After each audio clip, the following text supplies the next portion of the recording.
PR today is very different than PR yesterday, right? And so let's dive into that firstly. What does PR today mean, and why is it not the PR of yesterday? So much of PR used to be traditional press and analysts, right? Like the Gartners, the Forresters, blah, blah, blah.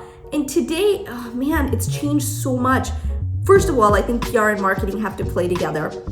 Part of the reason people say is, oh, you guys do PR and marketing, and see, our roots are in marketing, because with PR, it's like, great, you get a placement and then what? Or understanding that today's influencer or contributor may be a great podcast host. It may be someone, with a lot of influence on YouTube or TikTok, whatever it is. These are not always traditional journalists. And so the types of things that we do, I think, sometimes surprise people, because it's not traditional PR.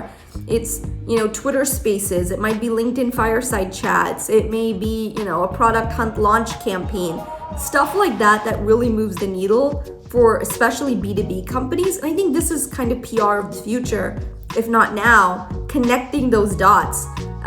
One of the things I find fascinating is how divorced PR is often from sales. Like, for sales folks, sales teams, the biggest kind of the thing that they need most is to be able to close, right? To be able to nurture these leads that they have and close.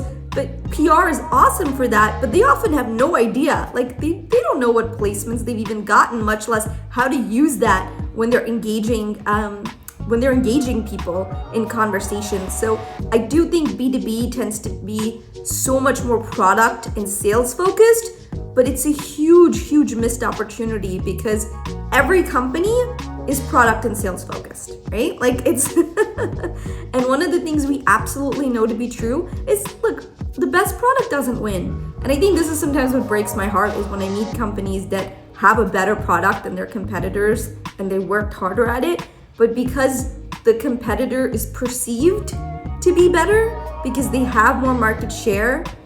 In psychology, this concept is called mere exposure. The more we're exposed to something, the more affinity we have for it, the more we tend to trust it.